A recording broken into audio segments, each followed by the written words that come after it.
Hello, Namaskar, Vanakkam. Welcome to CBSE with Sudhir, where we, in this video, longish video it will be, are going to discuss this chapter 3 of class 8 science, which is going to be about health. I hope you already have this particular book, which is the class 8 Curiosity textbook. Now, I have already explained this particular chapter in Hindi.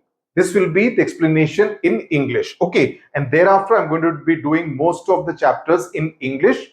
Hindi, if you want to see, you can always see the auto dubbing that YouTube provides with. And as always the case, I will be providing you with detailed explanations. Okay. So what exactly are we going to discuss in this particular chapter? Now, when we talk about health, what exactly do we mean? Now, this is something which you and I can discuss even without it being a chapter, right? We talk about health, that you need to remain healthy so that you can focus on what you need to do, whether it is to study, whether it is to play, whether it is to take part in different competitions, different examinations. So health is more than about falling sick. Okay, because these days we even talk about remaining healthy in the mind, the mental health, right? So it's more than just not falling sick. It's not just about you having a viral fever occasionally. It includes feeling good physically. That is, you go for some kind of athletic activity, you feel good, you sweat it out, you feel good physically. It is about staying positive, that you are kind to someone else. You show empathy towards someone else. You help someone when someone asks you for help. Even if you see someone in distress, you try to reach out and find out if there is any way you can help the other person. So that is about staying positive, that even when things are not going right for you, you stay positive that things will become okay. I am going to do the right thing and things will fall into place. That is also something which comes in the total definition of being healthy, and having strong relationships, your relationships with your parents, with your siblings, with your neighbors, with your friends, with your grandparents. You should not think, oh, grandparents, oh, they are such a bore, I have nothing to talk with them. No, if you have some spare time, if you have time, spend with your grandparents, because they would be able to pass on so much wisdom based on their own experiences. Yes, their experiences may have been in a different era when they did not have smartphones and stuff like that, but the general wisdom on how to deal with different kind of situations, different kind of people, is something which they can pass on to you. Okay, so that is all about health. So a healthy person essentially takes care of, their health, and also maintains a positive mindset, sorry about the typo, and enjoys social life, that is enjoying being with friends, etc. Now, if you look at the textbook chapter, you will see a whole lot of newspaper headlines which is there on the bulletin board. It talks about diabetic population, it talks about dengue, malaria, it talks about yoga, it talks about the need to reduce oil in your diet. Every few days I tell my cook, oil thoda kam karo, mere ko cholesterol ho jayega. So that's the kind of stuff which comes under the purview of health, especially related to your physical body. Okay, move up, man. Array, why is it moving up? Let me do it with this. So when you talk about the health treasure, these are the things which we are going to discuss in this entire chapter, and I have made a full presentation for you to look at. Okay, now, array, why is it misbehaving? Okay, so these are some of the things. I don't want to go through this very lot of words. So look at my presentation, because it will help you understand better with the help of various illustrations. Okay, this is going to be very colorful. So when you talk about a healthy person, okay, it basically means that someone who can perform tasks efficiently. You are asked to carry these books from place A to place B. You do it efficiently within the time specified. Cope well in different and difficult situations. You are suddenly faced with a difficult and a very challenging situation. You don't break down. You actually say, I'm going to face it. I'm going to face it bravely, with courage, and doing the right thing. That's also being healthy in the mind. And adjust well with peer groups and other members of society. That is, You do not discriminate between as far as another person is concerned. You don't body shame anyone. You don't say that I will not play with someone because he comes from a different socio-economic background, or someone who comes from a different religion, or someone from a different caste group. No, you do not do such things.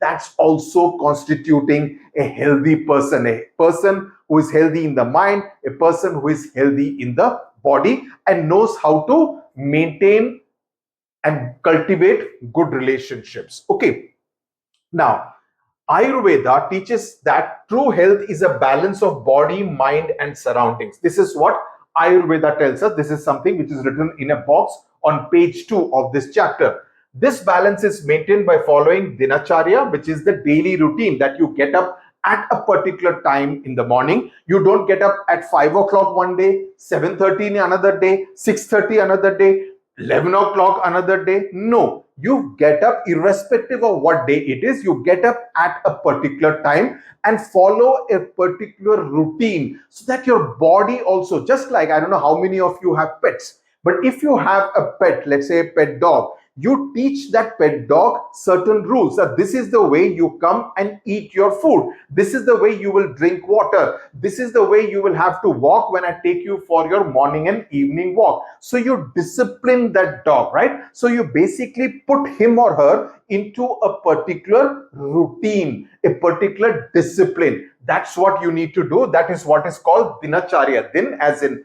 day, acharya means the routine, or the ritucharya also, which is seasonal routine. That is, your things could change according to the seasons. That is, during the winter you follow a particular dinacharya, during the summer you follow a slightly different pattern depending on the seasons, right? This is something which is told to us as part of our traditional medicines, etc., like Ayurveda.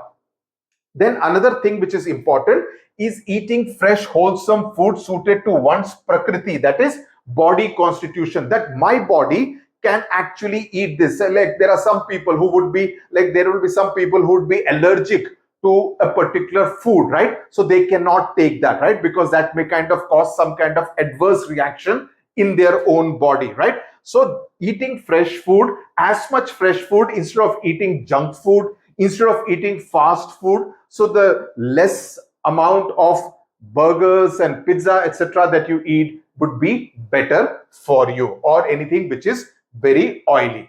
Then the other important part which constitutes good health is regular exercise. Whether you go for exercise every day, any kind of exercise, it could be skipping, let's say 100 times, it could be jogging, it could be playing a game of badminton or tennis or anything else, or just kind of stretching yourself, doing some yoga, right? If you do all that, that is also essentially meaning that you're taking care of your body. Cleanliness, very important, not like, not taking a bath for days at end, but essentially keeping your own body clean. Then restful sleep. At your age, 8 hours of sleep, absolutely essential. Anything less than that, you are compromising with your health. Then a calm mind support overall well-being. So calm mind means not someone who gets over excited or over disturbed because of any development that takes place around you. Then the other things which are required for good health and a healthy body and a healthy mind are practices like yoga, meditation. Meditation helps you concentrate and focus better. Mindfulness can also help. Mindful means being, understanding about something, help achieve this. Yoga specifically reduces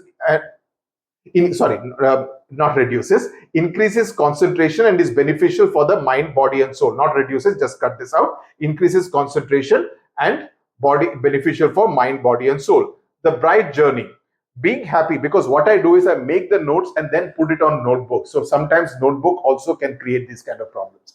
Being happy helps us stay active and healthy, and good health also improves our mood. Health and happiness are closely related. Okay, so this is what essentially is the relationship between happiness and healthy. So if you're healthy, you will remain happy, and being happy is also an important component of staying healthy. Okay, now An important information note before we go forward. I just want to tell you that if you are looking for buying question banks, like many of you have been asking which question bank should we buy, what we recommend are the Oswald books question banks. Now, what do you essentially get? This is the Oswald book question bank for class 8 science curiosity. Similarly, there are similar question banks for social science, both the books, mathematics, English, Hindi and Sanskrit. Okay, so you can buy this. Where do you buy this? I will put the link to buy this from Amazon in the description box. Go to the description box, you will find the link. Alternately, you can buy it on the oswaldbooks.com website itself. And there the advantage is that you can use my coupon code. Since I am an author, they give me this coupon code which my students can use in order to get additional discount. So before you make the purchase, put this Sudhir 10 discount coupon code and you will get additional discount to buy this or any book from Oswald Books. You can use this particular coupon code. So this is for students who are asking, what do you get in this? You get notes of the chapter, you get the solved questions of the questions which are there at the back of the book. In addition to that, you also get a lot of extra questions which you can use. And at the end of the book, you get these kind of 2 practice test papers. Okay, that's what you get as part of this particular book. Okay, now let's move forward. Now, immersion into social media is spurring a rise in loneliness. This is something which I don't need to tell you because most of us unfortunately spend more time with our mobile phones. You go to the airport, you wouldn't find people talking to each other. Everybody would be only immersed in their mobile phones. So what is happening essentially is that you're leading a very lonely life. You're not communicating with real people. You are immersed in the virtual world, right? Similarly, you go to a bus stop, you go to any kind of meetings, like let's say you have gone to a meeting, the meeting has not started, people will not be talking to each other to trying to know what the other person is about. You will be lost in your mobile phones. At least 50 to 60% people will be like that, and that is again not a good sign because it has many side effects. Now what this girl is doing is the right thing. She's playing, she's indulging in some kind of an activity which will give her happiness. Mobile phone may also give happiness, but is that the real happiness is what you need to know. What these children are doing is the right thing. Okay. Now let's come to more serious kind of thing. Let's look at some data which was there in the newspaper headlines, which I showed you right at the beginning on the bulletin board. 11.4%, that is 1 in every 10 approximately, of India's population is a diabetes patient, and this can be fatal. This can be fatal. I mean, I lost my camera person who was a diabetic patient, right? With more than 100 million people in India affected, according to an Indian Council of Medical Research (ICMR) report, right? So this is again a silent killer. Diabetes today is a silent killer. Fast food is identified as one of the leading causes of diabetes. So if you are somebody who is habituated to eating fast food on a regular basis, you are putting yourself at risk. So don't do that. You must be all at around 13 years of age. You don't want to become diabetic by the time you are 20, 25, 30. No, don't do that, right? Yes, many people turn diabetic once they cross 50.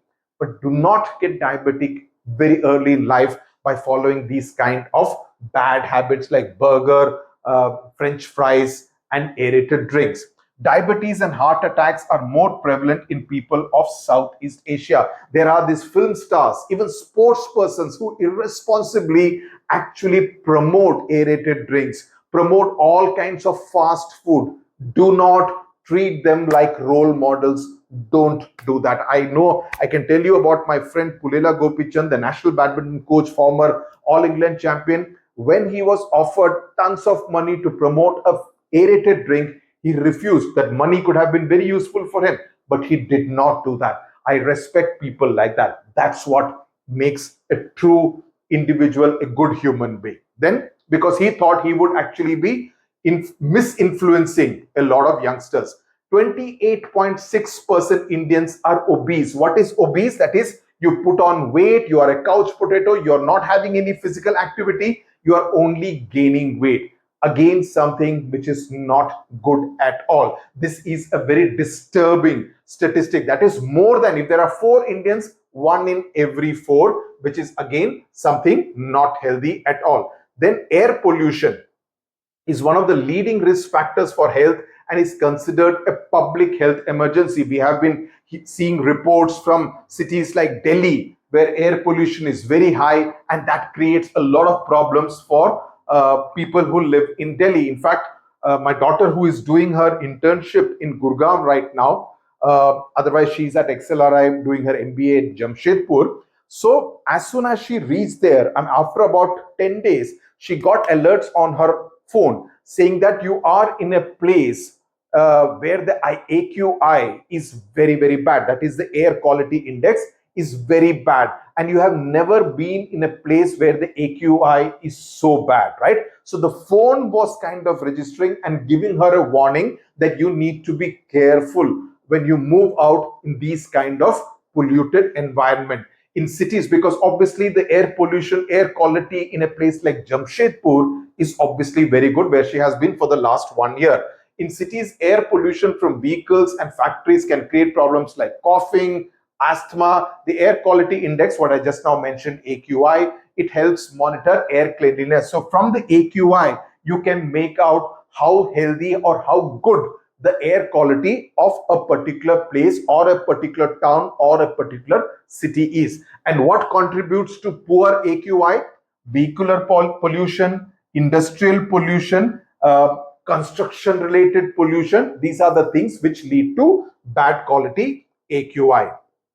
Then we come back to children. Excessive screen watching leads to dry eye disease in children. That is, you are constantly kind of, seeing the images moving on the screen, and that begins to affect your eyes. Don't you see that even when I kind of work on the laptop for a long time, like even yesterday, in fact, last night I was having a headache because I had spent an enormous amount of time writing on the laptop. So when you are exposed to that bright screen for a long period of time, you are affecting your nervous system and your sense organs like the eyes. An increase in screen time in children also leads to a rise in obesity. Obesity means you're not having any physical activity, you're only seeing what's on the screen. So that leads to children putting on weight over a period of time. Sleep disorders, that is, you see a lot of stuff and then you try to sleep, you cannot sleep immediately, right? Because it affects your system, and that leads to less number of hours that you are sleeping, fewer number of hours, and also sometimes anxiety, because you may be consuming content which may not be appropriate for you, and you may feel anxious and tense as a result. Okay. Then the arrival of the monsoon. Now let's look at some other things which also affect health, which is the arrival of the monsoon leads to an increase in malaria and dengue cases. These are all caused by this mosquito, right? The mosquito bites, it could lead to malaria, it could lead to dengue. In both cases, the fever is very high. In dengue, I can tell you because my daughter had dengue some 8 years ago or something, where the temperature shot up to 104. And that is very scary. You need to admit to hospital. We had to hospitalize her, get the temperatures down, and that can be very, very scary because 104 is absolutely abnormal kind of temperature for a human being. So again, what is necessary? That you keep your surroundings clean, where the mosquitoes are not breeding and essentially becoming carriers of either dengue or malaria in that particular locality. Wild diseases. Now, then we are talking about some other diseases, some of them which have been eradicated in India. Wild diseases like smallpox or polio are rarely seen today. Conditions like diabetes and heart problems are more common. So diabetes and heart problems, diabetes, heart attacks, etc., are more common. Smallpox or polio, which most of them have been eradicated with the polio drops, etc. Most children, adults do not have any of these diseases. But diabetes and heart problems are the more modern age problems now, diseases now. Then non-communicable diseases. And these are like some diseases like viral fever can go from be communicated transmitted from one person to another. But if I'm a diabetic patient, I cannot spread diabetes to anyone else, which is why it is a non-communicable. The others are communicable diseases. So non-communicable diseases, which are known as NCDs, such as diabetes, heart disease, and cancer, have become more prevalent in India due to lifestyle changes like increased use of processed food, less exercise, and longer lifespans. Cancer is another one, with so many people, unfortunately, becoming cancer patients, and that can be very dangerous. And cancer can affect any part of your body. I lost my sister-in-law, my wife's sister, to cancer. My friend's uncle passed away last year due to cancer. And there have been so many cases where people battle cancer, many of them successfully. And it is something which has to be, if you can detect it at an early stage, it's always better and easier to fight it at that stage. Currently, most deaths in India are caused by these non-communicable diseases, which is heart attacks, diabetes, and cancer, right? So that's as far as the non-communicable diseases is concerned. Now, what is it that you need to do in order to ensure that you remain in a healthy state of mind? So you need a combination of good habits, the kind that I mentioned just now, and a supportive environment which kind of ensures and enables that you follow these good habits. So what are we talking about? We eat a balanced diet with plenty of fruits, vegetables, and whole grains. These days you get atta with multi-grain, right? Those are the kind of things you eat so that you are able to nourish and enrich your body better instead of eating any kind of junk food. Then avoid processed, fatty, or sugary food and drinks. Don't have these kind of drinks which have a lot of sugar. Always on any drink, the sugar quantity will be mentioned, and if it is very high, that is not something which you should consume. Then reduce the amount of oil and sugar in your diet, particularly oil, by 10%. This is something which you should always try to do. 10% down, less oil, less sugar in your diet. Stay physically active by playing outdoors, walking, running, cycling, or exercising regularly. Okay, this is again something which is very desirable. So all these things, cycling, running, jogging, walking, walk as much as possible instead of always taking some vehicle or the other. Then limit the screen time and spend more time in nature. This is again something I don't need to tell you. I'm sure you know. Keep this battery down. Iska battery down karo. Bahar ka battery zyada karo. Okay. This is again important. Then get enough sleep to help your body and mind to rest and recover. What I told you, at your age, 8 hours definitely. Practice yoga or simple breathing exercises like pranayam regularly. Manage the stress. These are all things I'm sure most of you know, but do not practice. Okay, say no to harmful substances like tobacco, alcohol at your age. I don't expect you to, but even when you grow up, as much as, why should I say as much as possible? Never consume any of things. These days we are seeing so much of drug abuse among students, etc. Please do not fall prey to those habits. You will be completely destroying your life. Do not do that. Like, I do not consume alcohol. I do not consume tobacco. I don't have any such bad habits.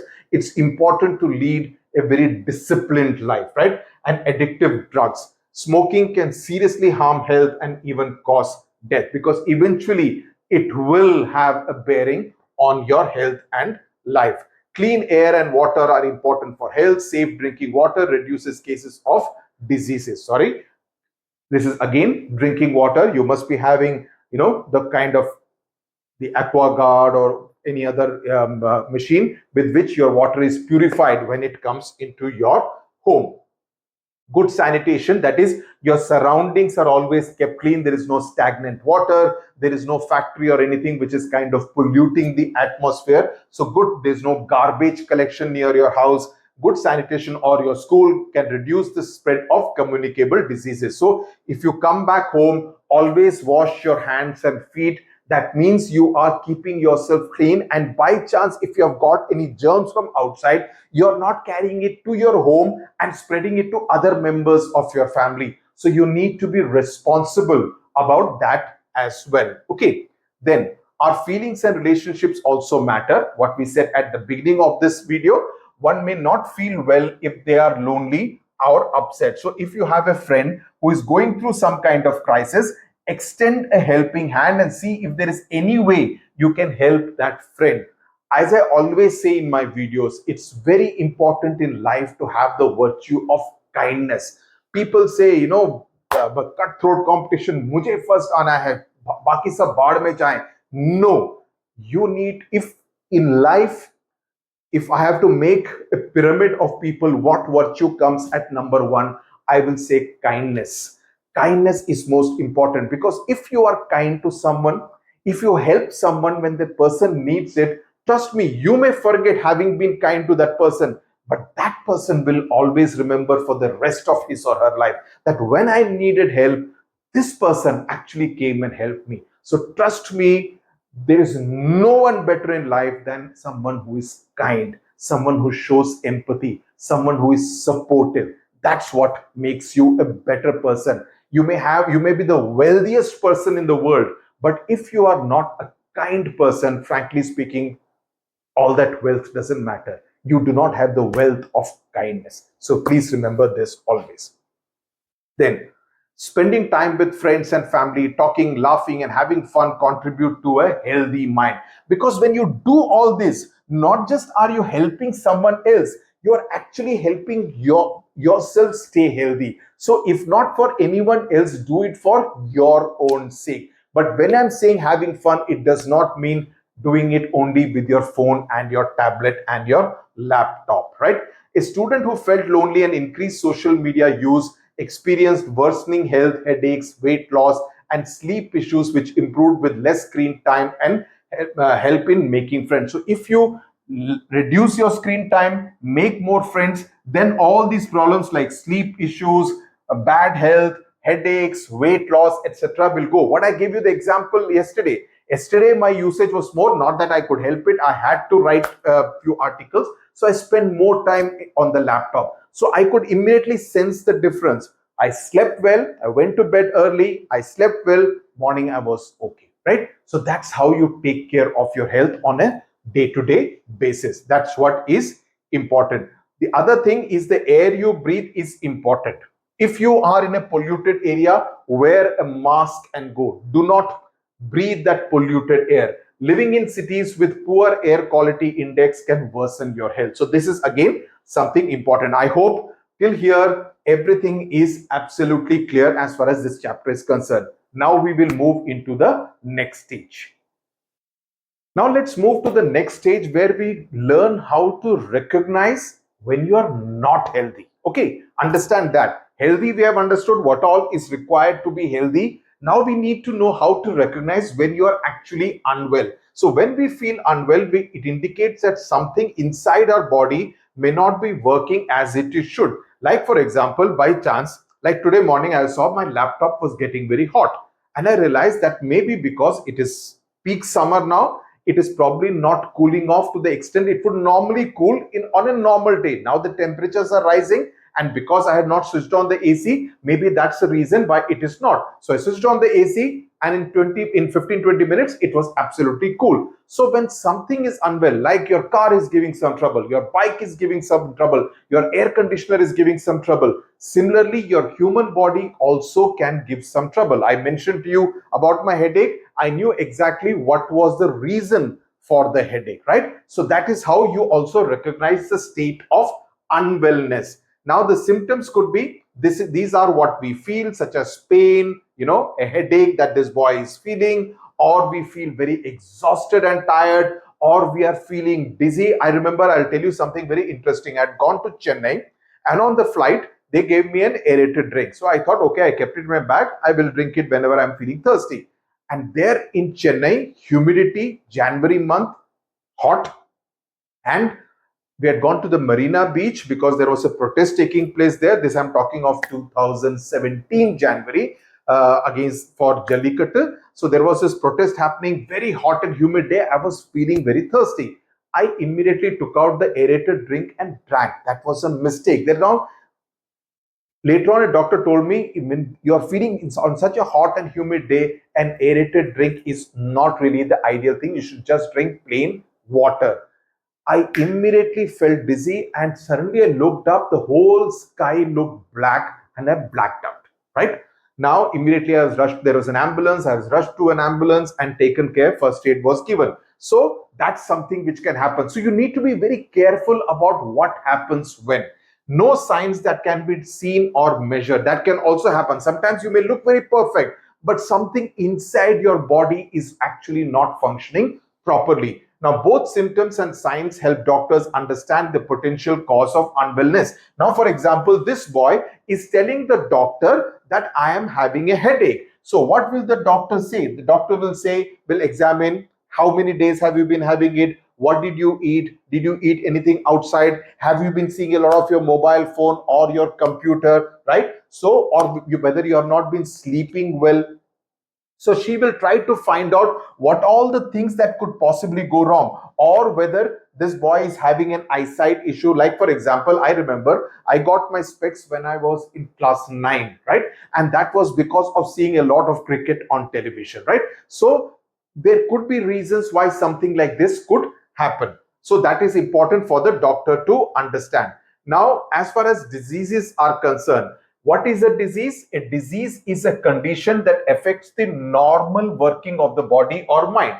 It's a general definition. A disease is something because of which the normal working of the body and the mind can be affected in an adverse manner, occurring when one or more organs, systems stop functioning properly. So if you are having too much of oil in your food, that will lead to cholesterol, and that could affect the working of your heart and the various blood vessels, right? So depends on what can happen, because of which, for example, you go to a gym, the first few days, 3 days, your body will pain because your body is not used to that kind of exertion. Your muscles will all be paining extremely. So it's essentially some problem in some organ in your body, or an entire, let's say, the entire digestive system or the entire respiratory system, or it could be just about your nose or your lungs, etc., right?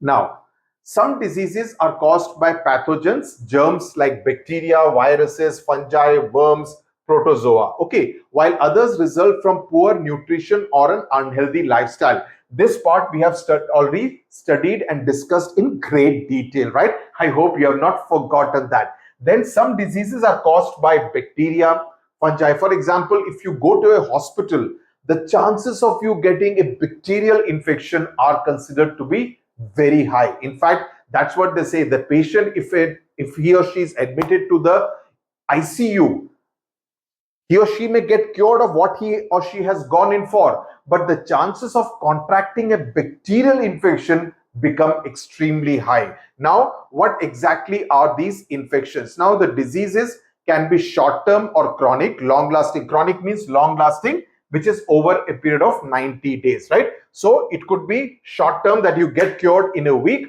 or something which ends up lasting for a long time. Now, again, we come back to the communicable and the non-communicable diseases. They are grouped into major types. Non-communicable diseases, NCDs, what I told you. Definition: these diseases are not caused by pathogens and are not spread from one person to another. If this person is having a non-communicable disease, like, let me not say it, God forbid, like diabetes or cancer, it will not be spread to the other person.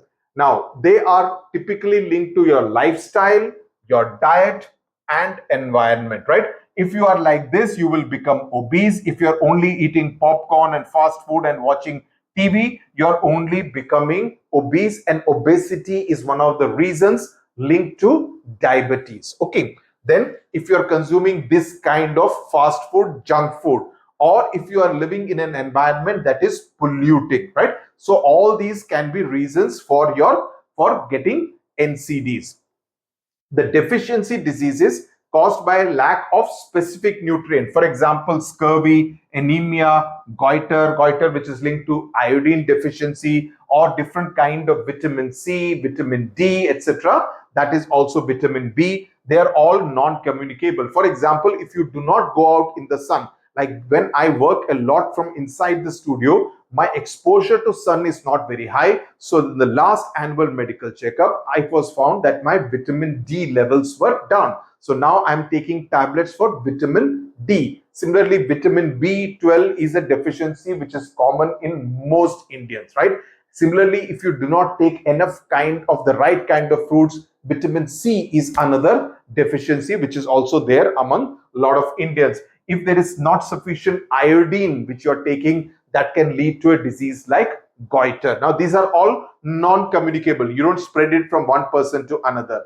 Now, NCDs like diabetes, heart disease, and cancer have become increasingly common in India due to changes in lifestyle, such as consuming processed food, getting exercise. We have already discussed that. Now, most deaths in India today are caused by NCDs. Example, cancer, diabetes, asthma, heart problems. Okay, so quick revision. Diabetes is a common disease with increasing prevalence in both adults and children, making India one of the, what we already saw the figure, the percentage I already told you about, the 11%.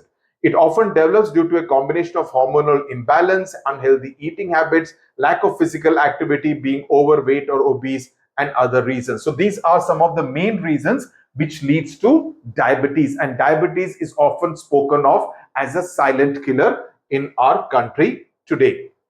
So what are the signs and symptoms? How do you know that you could be diabetic? It could be frequent urination, that you need to go to the washroom very often, excessive thirst, that you feel very thirsty. Now, of course, it can happen in summer, but if it is happening even at a time when you should ideally not feel very thirsty, let's say it's a monsoon or it is the winter season, you should not be feeling thirsty so often. But if you are doing so, it is time for you to go for a checkup whether you are not suffering from diabetes. Weight loss, sudden weight loss, if you lose 2, 3, 4 kg suddenly within a week, that is a cause for concern.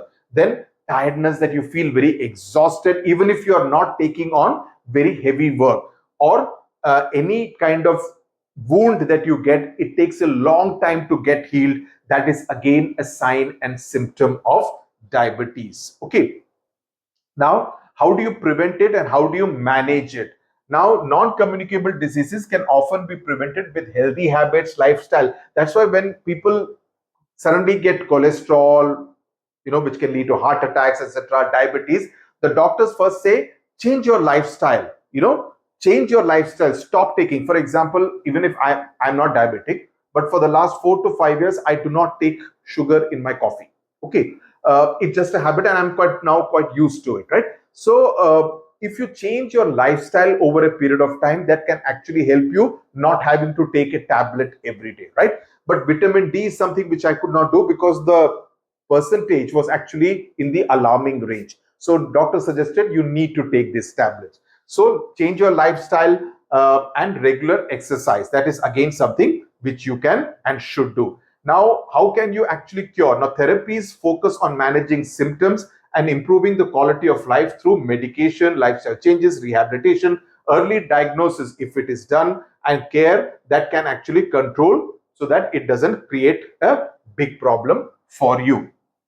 Now, let's now move to the communicable diseases, which are more common, what we see in India, though, as I said, NCDs have also become very common because of lifestyle changes. Now, the diseases caused by pathogens that can spread from one person to another. Now, this is something which can be communicated, which can be spread from one person to another. And that's what makes it dangerous on a short-term basis. It's not something which will last for a long time. You will get cured in 5 days or 7 days, but it can be, it can leave you very exhausted. Now, what are the agents that cause this?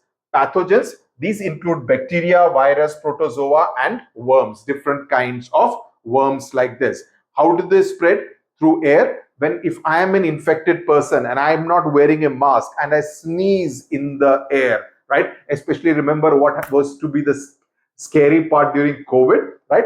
And if I sneeze in the air, I'm spreading my germs out in the air and it can be transmitted to another person. So when an infected person coughs or sneezes, then direct contact, if you shake hands and through your hands, the germs can be spread from one person to another.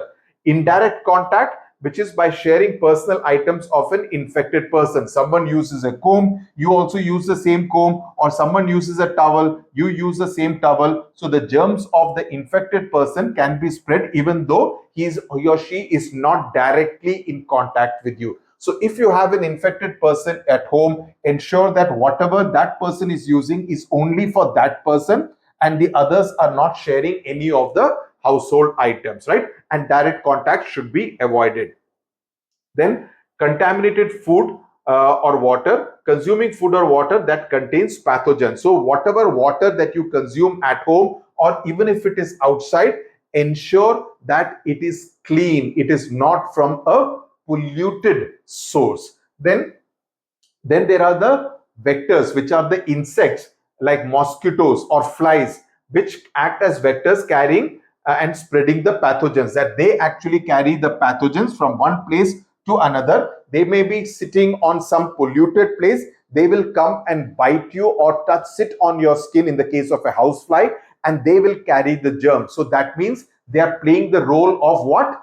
Vectors. So please remember this particular term. See, I'm hoping and expecting that these kind of illustrations and the way I'm teaching will make it easier for you to understand, because otherwise, I'm sorry to say, the NCERT books are not really the most attractive pieces of literature.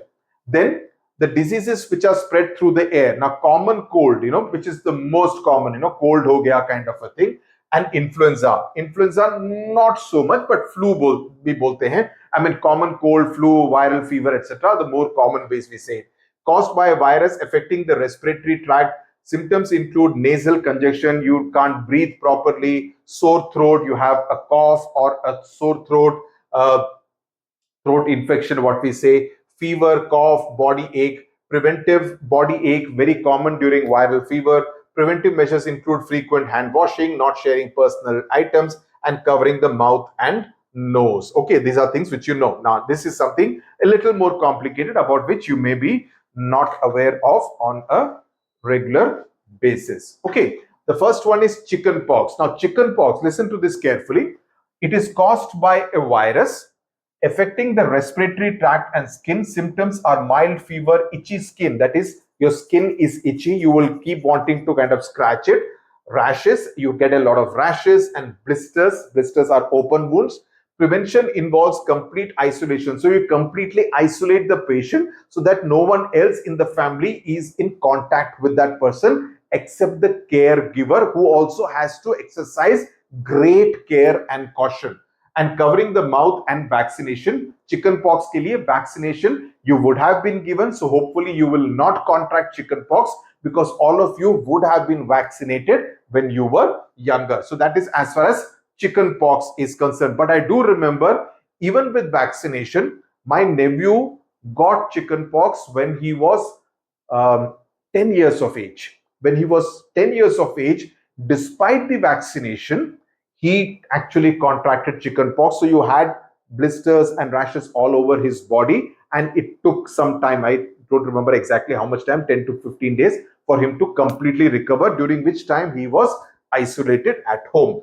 Then the other one is measles. Now, it is caused by a virus like this one, affecting the skin and the respiratory tract. Symptoms include fever, sore throat, reddish rashes. Prevention includes isolation of the patient, covering the mouth and nose, maintaining good hygiene, and vaccination. So pretty much the same kind of symptoms and preventive methods. I mean, how do you take care? Tuberculosis, much more dangerous. In fact, there are always the tuberculosis, which is called the TB hospitals, are generally located and situated outside a city or a town. That's because it is caused by bacteria. Bacterial infections, remember, are always more dangerous than viral infections. It is caused by bacteria, primarily affecting the lungs. Symptoms include cough, and cough is very, very rabid in this case. You keep coughing all time. So tuberculosis is almost like a killer disease. It can leave a person completely out. Fever, fatigue, loss of appetite, and night sweats. Prevention involves avoiding close contact with infected people, which is why it is generally outside, covering the mouth and nose, maintaining good hygiene, and vaccination. So TB, again, something, but again, very few people are getting TB in the country today in India.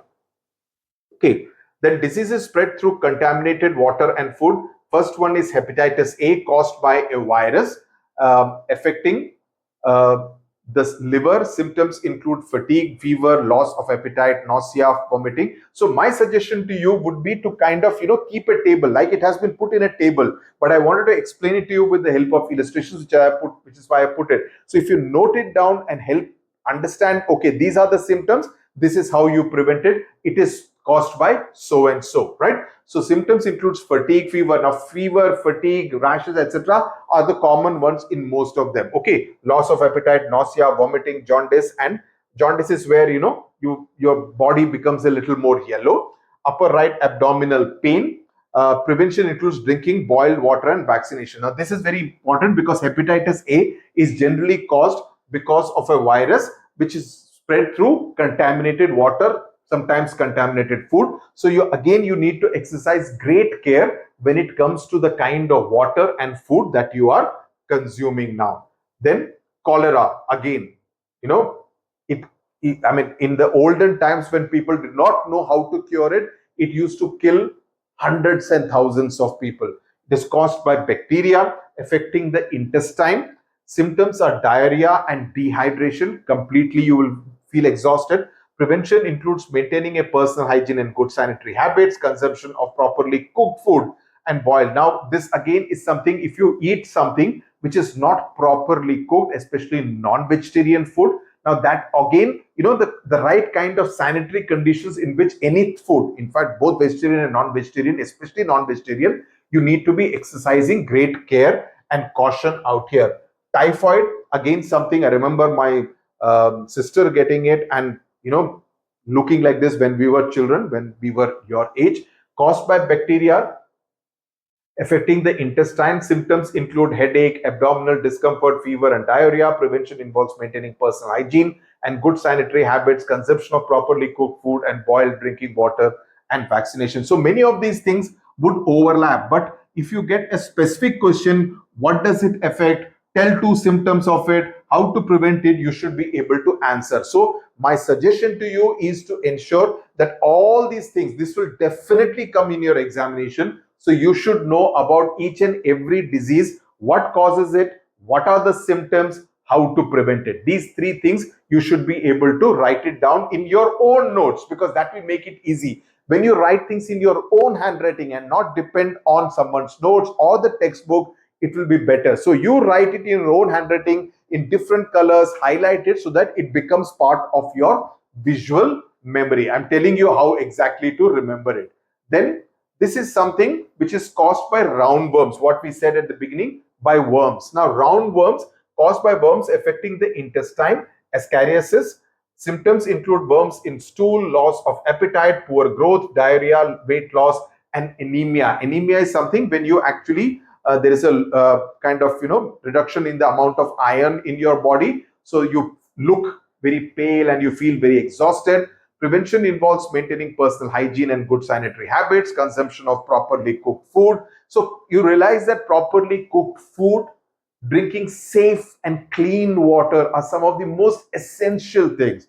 So never in life drink water which you think is not clean. Never eat something from a place where you think proper hygiene has not been maintained. All these things are very important, which is why the food department in any city conducts surprise raids on the kitchens at different restaurants to ensure that proper hygienic conditions are maintained while cooking the food, because you generally go and wait at a restaurant. So if the front seating area is very clean, you never look at how the kitchen is looking. But if the kitchen is dirty, just imagine the conditions in which your food, which is being served very nicely to you, is being cooked. So the kitchen area of a restaurant or the hotel is so very important. Now these worms are parasites that feed on nutrients and spread through contaminated food, stool, soil, or contact with infected animals, right? So these are much more persistent. They can actually spread through different kind of sources. So if you get infected, and this generally happens in the case of when you consume any kind of non-vegetarian food, any kind of meat, the possibility of it getting spread are much more. Then disease is spread by insects, which are vectors like mosquitoes or houseflies. Malaria, obviously by a mosquito, as I told you, caused by protozoa affecting the skin and blood. Symptoms include high fever, profuse sweating, and periodic chills. Involves mosquito nets, repellents, wearing long sleeved clothes, and controlling mosquito breeding in and around homes. Ensure that there is no kind of stagnant water which would lead to breeding of mosquitoes. Then dengue fever, which is also known as breakbone fever, caused by a virus affecting the skin and blood. Both are caused by mosquitoes. Symptoms include fever, headache, muscle and joint pain. Nausea. Prevention involves using mosquito nets and repellents, wearing long sleeve shirts, pretty similar to what you do in the case of malaria.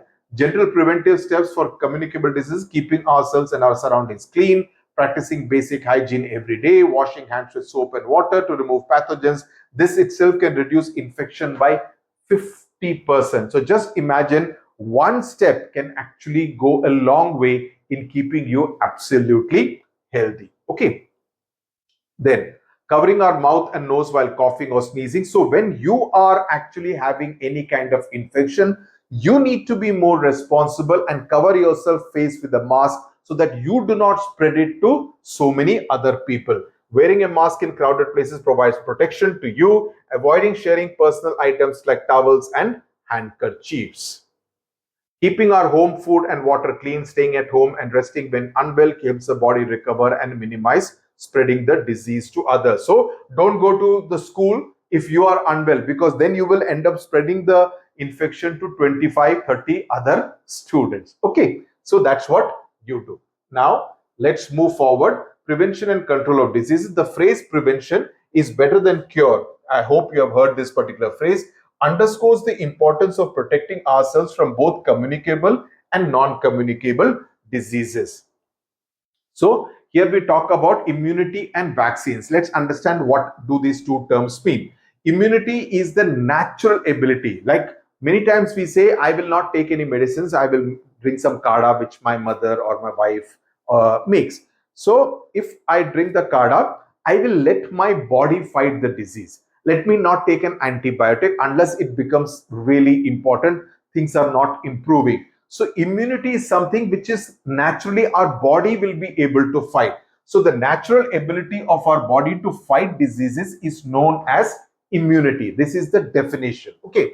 Our body has a special system called the immune system that helps fight against diseases and protect us from harmful pathogens. So it's not like our body cannot fight. So you should allow our body also to fight till it becomes a situation where the body is not able to fight and the pathogens are stronger than the immune system of the body.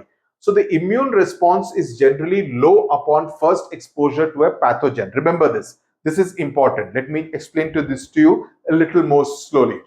The immune response is generally low upon first exposure to a pathogen, but much stronger on subsequent exposure. How this happens is, when the first time you will get attacked by a pathogen, you will realize that your immune system was weak and it actually contract all the symptoms like fever, nausea, vomiting, tiredness, exhaustion, lack of sleep, etc., lack of loss of appetite, everything. Suppose the same pathogen attacks you a second time. Now, because you have contracted this particular illness once, your body will then develop the immunity to fight it when it comes again a second time. You will be better prepared. Okay, so your immune system will actually be better the second time there is an attack by the same pathogen. So the immune response is generally low. It is weaker upon the first exposure, when the first time the pathogen attacks you. But when it attacks a second time, a third time, a fourth time, your immune system is much more strong. You will be able to fight it better if it's the same pathogen. Not that every pathogen will be the same time. Next time you may be getting a different kind, a different variety of pathogen attacking you. So over a period of time, it's like you studying, your response system actually gets better and better. Then, what are vaccines? Now, the purpose of a vaccine is to help prevent serious infections caused by viruses and bacteria by training the immune system to recognize and attack harmful germs. Now, most of us took the vaccination during COVID. Why did we take the vaccination? Essentially to ensure that we do not get contracted by COVID. I mean, we kind of, our body is able to fight COVID. So essentially what happens is that it helps prevent serious infections caused by virus and bacteria. Because it's like a training mechanism. It trains the body to and our immune system to fight these virus and bacteria and any other harmful germs. They provide the acquired immunity. Now, this is not because our body does not have the natural immunity to fight, let's say, COVID, right? So what it does is that it helps us acquire the immunity. Acquire means we get the immunity from that particular vaccine. The vaccine is giving us the immunity. So if we are borrowing it from that, okay, through an injection, which is protection developed after exposure to a pathogen or a vaccine. So one is the natural immunity. The other is the acquired immunity, which you get as a result of the vaccine. So how do the vaccines work? Now, this is important. You need to understand this carefully. Vaccines can be made from weakened or a dead pathogen. So a pathogen which is either dead or it is weakened, like viruses or bacteria, or from inactive or harmless parts of the pathogen. So vaccines are developed using the pathogen itself, but a pathogen which is weak or dead. So then what happens is that when you use that, so some newer vaccines instruct our own body cells to make a harmless part of the germ, which our immune system then learns to fight. So when that is injected into your body, the immunity system learns to fight against it, right? So when the immunity system learns to fight against it, so the immunity system gets better at fighting anything which can come from the same variety of pathogen. For example, a tetanus shot contains an inactivated bacterial toxin that helps the immune system develop protection without causing the disease. Yes, when you inject it, at that time you may get fever for a day or two. Like even during COVID, there are some people who developed fever for a couple of days because you are being injected with some kind of a pathogen, right? Even if it is weakened. But what happens as a result is because the body has been exposed to that pathogen, then the body develops the immunity system to fight against it. You understand? That's the whole concept of the vaccines. I'm telling it to you in a very simple manner. We will study about it in a more complex manner in higher classes. But at this stage, this is what you need to know. Natural immunity, acquired immunity. Acquired immunity is gained as a result of the injection of the vaccines. So what are the common childhood vaccinations? If you ask your parents, they will tell you what are the different, there would be a card. At least in my daughter's case, there is a full chart. All the vaccines that have been administered to her. So it would be for polio, the polio drops, measles, tetanus, then hepatitis. The rotavirus vaccine protects children from diarrhea. So there will be different kind of vaccines which would have been given to you. So it would be good for you to actually check your baby chart to see which all vaccines you have been administered. Now, Edward Jenner is a person who did something very significant as far as smallpox is concerned. He was an English doctor in the late 1700s who discovered the first vaccine. Okay, so how did this gentleman doctor actually do that? He observed that milkmaids, okay, who would actually do the get the milk from the cows. So milkmaids who had cowpox, which is a milder disease in cows, okay, and it would spread to the milkmaids, did not contract smallpox. So any milkmaid who suffered from cowpox, which is a disease in cows, spread to the milkmaids, subsequently they did not get smallpox, a deadly disease that caused blisters and killed millions of people. So the milkmaids never got smallpox if they had been contracted with cowpox. So then he hypothesized means he kind of realized, he kind of interpreted that cowpox protected against smallpox, and experimented by injecting cowpox sap into a boy who later showed no exposure to smallpox. Okay, so that's what he did. So he injected a boy, not a milkmaid, with the cowpox sap, and he realized that this boy now did not get smallpox as a result. So this led to the invention of the first vaccine in the world, and mass vaccination eventually helped eradicate smallpox worldwide by 1979. So he was Edward Jenner was the person. Important, can come as a question also, as a 2-mark question. He was the one who discovered the first vaccine against smallpox. Now, in India, of course, there have been various traditional Indian methods of vaccination. Okay, long before modern vaccinations, India had a traditional method called variolation to protect against smallpox.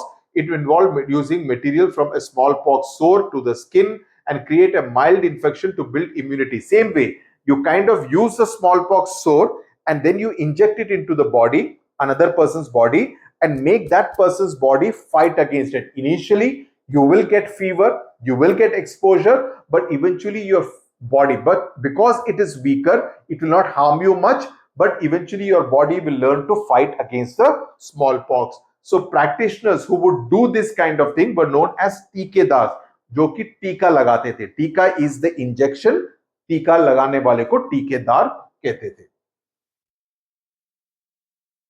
Now, the importance of vaccination. Now, vaccines are one of the most effective ways so that you can keep the entire family, the grandparents, the parents, the children, everybody happy. Is one of the most effective ways to protect people of all ages against many serious diseases. They prevent illnesses, reduce the spread of infections, and save millions of lives every day. It is important to remember that vaccines are preventive, not curative. They are kind of to prevent. Like if you have been given vaccination against polio, against measles, against diarrhea, it is to ensure that that disease is prevented as far as you are concerned, even when you grow to be an adult. So they help minimize serious diseases before they happen, but they don't treat them. They are not a treatment, they are preventive. Okay. Vaccines are carefully tested for safety by scientists and doctors before they can be. If you remember, it took some time before Covaxin and Covishield was used and allowed to be used for vaccination in our country. Remember the COVID days 6 years ago? I mean, I'm recording this in 2026. Are carefully tested for safety by scientists and doctors. Getting vaccinated not only protects the individual, but also the people around them. Okay. Now, what has been India's role as far as vaccine production is concerned? India is one of the largest producers of vaccine, and within India, the city of Hyderabad is known as the vaccine capital of India, where there are a whole lot of companies which manufacture vaccines, which are sent not just to other parts of the country, but across the world. So India's role, like Bharat Biotech, is based in Hyderabad. Krishna Ella and Suchitra Ella, the leading, the founders of that company, Bharat Biotech, which manufactured Covaxin. So India's role in vaccine production. India is one of the world's largest vaccine producers, manufacturing and supplying vaccines globally around the world. Indian vaccine companies played a key role during the COVID-19 pandemic and continue to support global health efforts. So I hope you have understood the whole concept of immunity and vaccination. Okay, now, if the immune system fails to protect against an infectious disease, medical intervention may be necessary, because if your immunity system is not able to fight against the disease, you need to ensure that you are treated, right? No, छोड़ तो नहीं देंगे ना. We will get you treated, right? So diagnosis means to see, okay, these are the reasons. What I told you about the headache of that boy, you diagnose based on what the patient tells you, and then you make that patient undergo various tests so that you can get the proper medical information, and managing and curing of diseases. So what do we depend on? We depend on antibiotics. So antibiotics are medicines that kill bacteria causing diseases. They work by targeting parts of bacterial cells that are different from human or other animal cells. So Antibiotics you take in order to take care of the infection. You kill the infection and the bacterial cells so that the body can be healthy once again. So antibiotics are effective against bacterial infections. They do not work against viruses or diseases caused by protozoa. So you see, also you say generally that if you are told that you need to take this entire course for the next 5 days, if you stop it after 2 days because you think you are recovering, what you are doing is now that antibiotic over a period of time when people are not doing the entire course, you're not completely finishing off the bacterial infection in your body, right? What you're doing over a period of time is to make that particular antibiotic ineffective because you have not allowed it to complete its course to completely destroy whatever infection is in your body. So if the doctor says take it for 5 days, take it for 5 days. Don't stop after 2 days or 3 days just because you are feeling better, because what you are doing is to reduce the efficiency of that particular brand of antibiotic. Therefore, it is recommended not to take antibiotics for viral infection like colds, coughs, or flu. The first antibiotic, penicillin, was discovered in 1928 by Alexander Fleming. Okay. Now, he observed that a mold is, something which kind of spreads, a fungus kind of a thing, on a discarded petri dish. Petri dish is something which you use in the biology lab. Stopped bacteria from growing, realizing it released a bacteria killing substance. So it was a chance discovery. Penicillin was discovered almost by chance because he discovered that a mold on a petri dish which is not being used, discarded means which is not being used, that uspe bacteria was not growing. So something was there because of which it was not growing. So despite saving millions of lives, the indiscriminate, which is unnecessary, use of antibiotics has led to a decline in the effectiveness. For one of the reasons is what I told you also. So antibiotics are not very effective because everybody just keeps prescribing antibiotics by the dozen.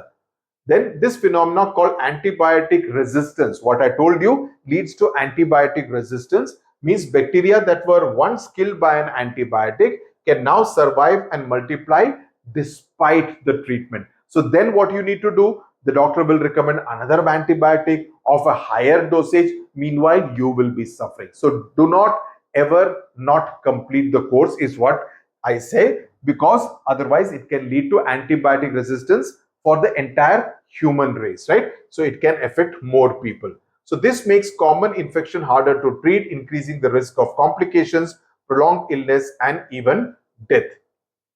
Spread of resistance in humans. Taking antibiotics when not required, spread in hospitals via dirty surfaces and then to the community. What I told you, if you are in a hospital, the chances of you getting a bacterial infection are always very high. So whenever you go to a hospital, ensure that you are wearing a mask, gloves, and when you come back, discard them and wash your hands and feet very, very thoroughly. Very important.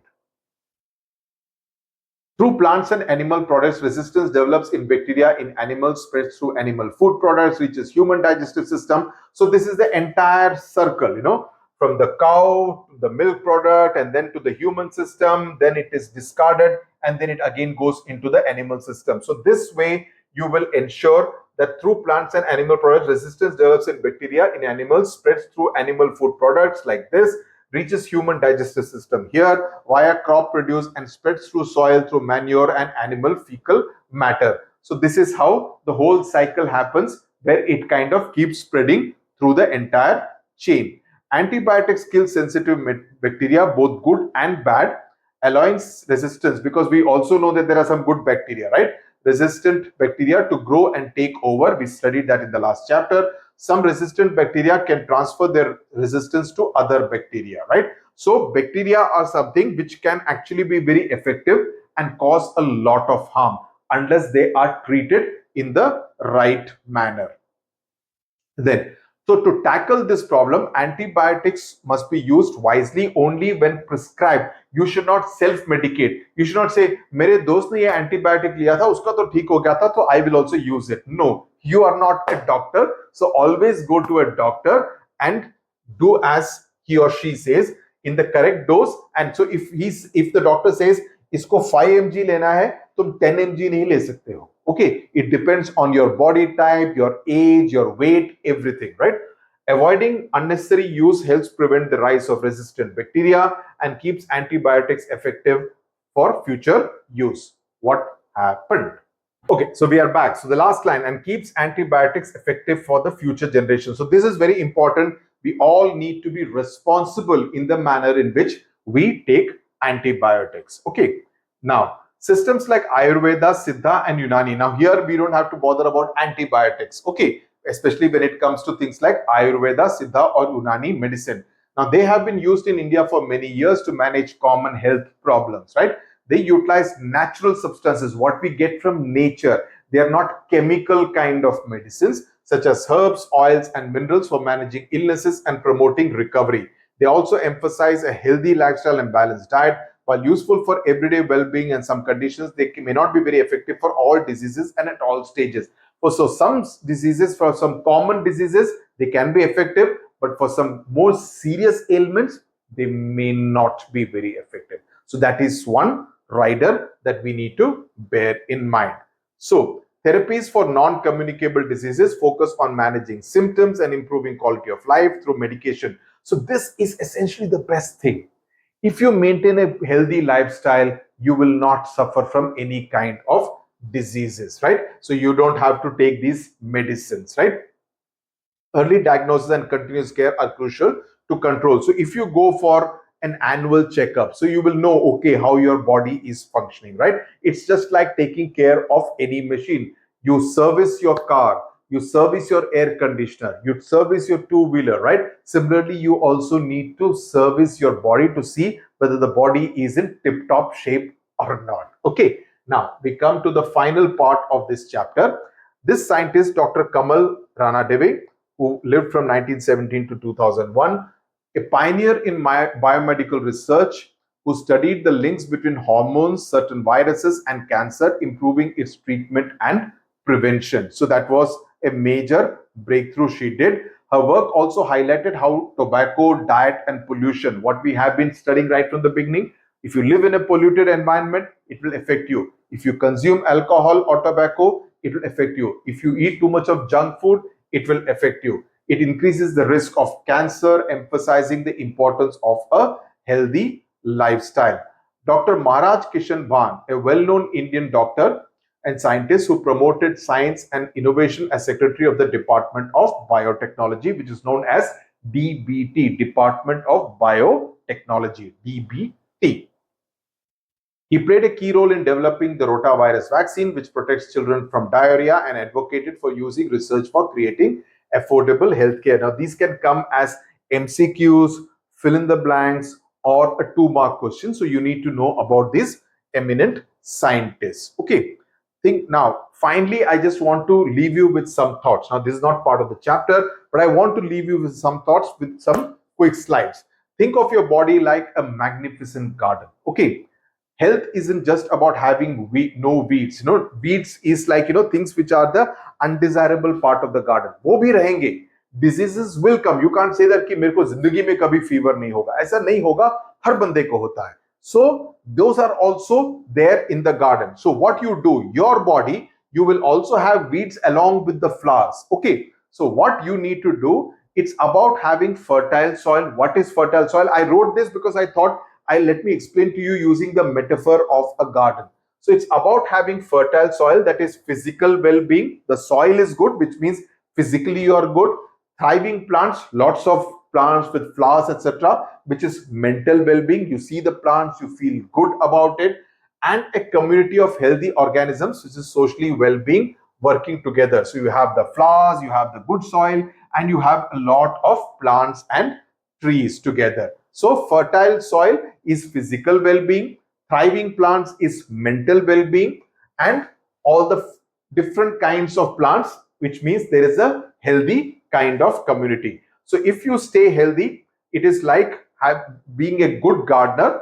You plant nutritious seeds, balanced diets, and ensure they get enough sunlight, which is physical activity, vitamin D, and water, which is proper sleep. So you kind of, you need to be like a gardener for yourself. Ensure that everything is provided so that you have a good prosperous looking garden, which is essentially your body, mental well-being and physical well-being and good health.